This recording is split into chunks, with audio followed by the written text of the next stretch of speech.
Living beings are created with the mission of worshipping Allah subhanahu wa ta'ala. When a living being fulfills this mission, it is in a state of worship, submitting to His commands and tasting the profound beauty of His divine names. Consider the example of an animal's worship, such as a sheep. A sheep eats grass and produces milk. It consumes thorns, yet provides soft wool as gentle as cotton for human use. What is the sheep doing in all this? It is worshipping, for it obeys the divine commands. This principle, however, should not be limited to sheep or gazelles. It extends to countless dimensions of existence. All the organs in our bodies are alive, and many of their functions are beyond our direct control. They too are obedient to divine commands. For instance, can you command your body to enjoy the taste of watermelon? No, yet your body naturally obeys this order, allowing you to experience its flavor. This indicates that our organs do not truly belong to us. They are in service to another master, Allah subhanahu wa ta'ala. If they were ours, they would heed our commands. Instead, by following the orders of their Creator, they worship Him through their existence. Let us examine a concrete example. The nose.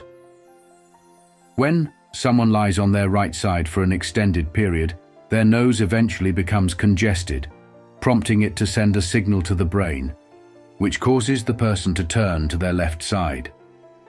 If they remain too long on their left side, the same process occurs.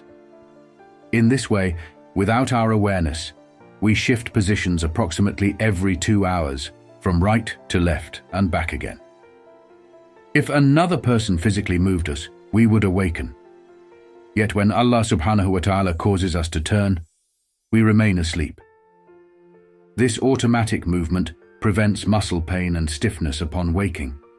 For those who are bedridden for long periods, the lack of movement leads to muscle discomfort, and over time, painful sores may develop on their skin.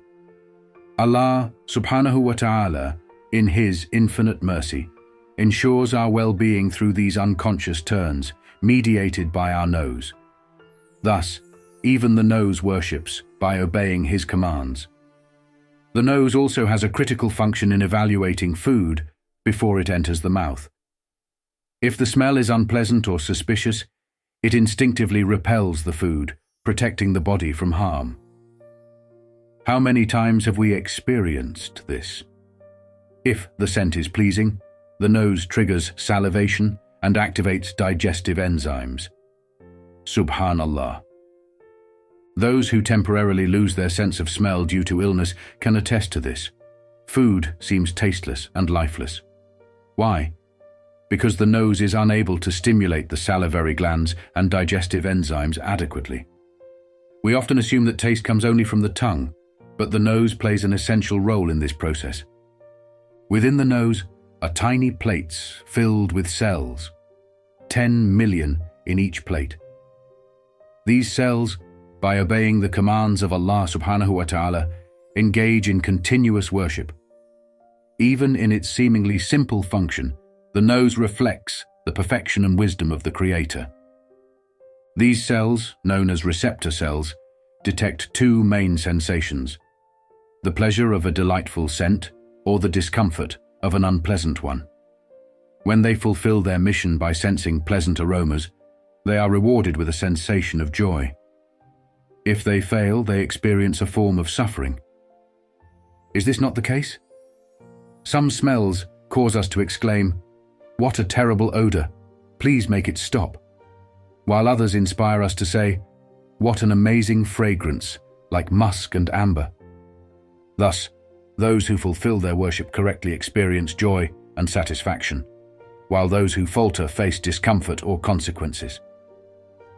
The nose has another essential function. It inhales air daily, regardless of the weather. However, the lungs cannot accept just any air. For instance, the air's humidity level must be between 75% and 80%. Otherwise, the lungs reject it. Similarly, when air is as cold as 32 degrees Celsius, the nose modifies it, ensuring the lungs receive it at a comfortable 32 degrees Celsius. All of this occurs in mere fractions of a second. Subḥānallāh, what an extraordinary act of worship. Every day, approximately 14 cubic meters of air pass through the nose, equating to roughly 8,800 breaths.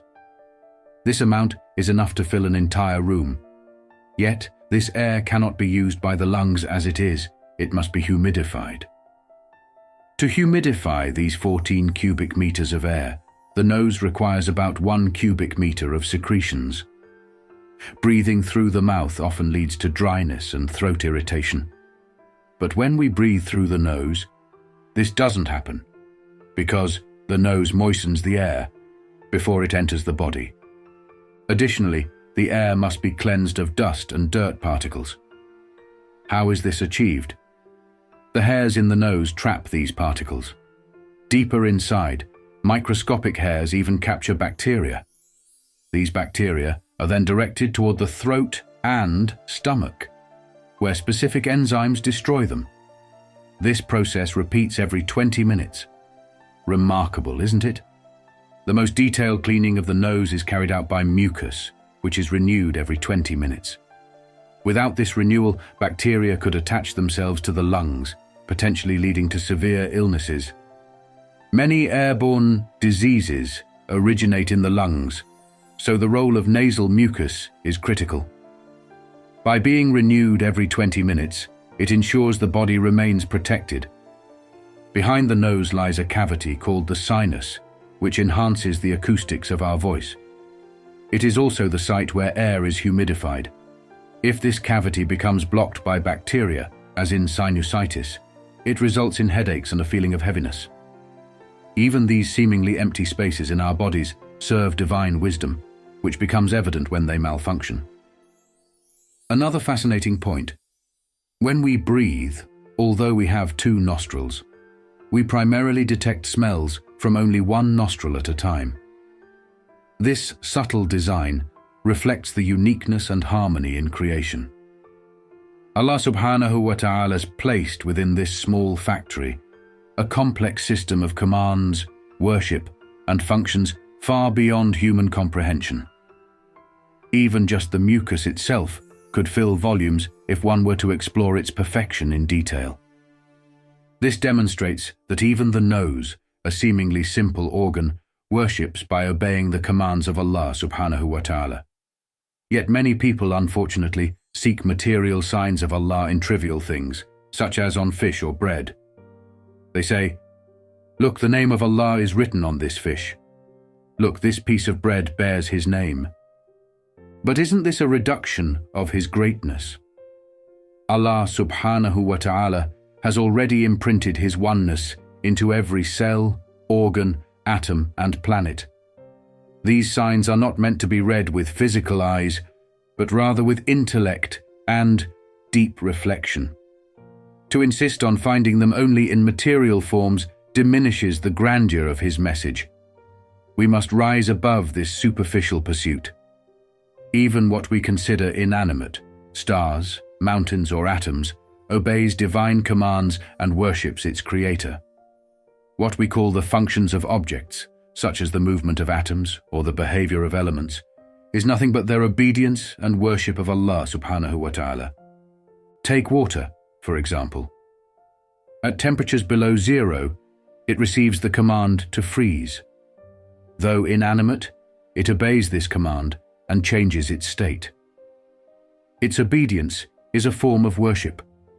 The same applies to the stars, such as the massive Vega star, which cannot escape the power of Allah Subhānahu wa Ta'ala despite its colossal size. This fact alone is a testament to its submission to a higher command. The sun, with its precise rising and setting each day, demonstrates its unwavering obedience to the divine command.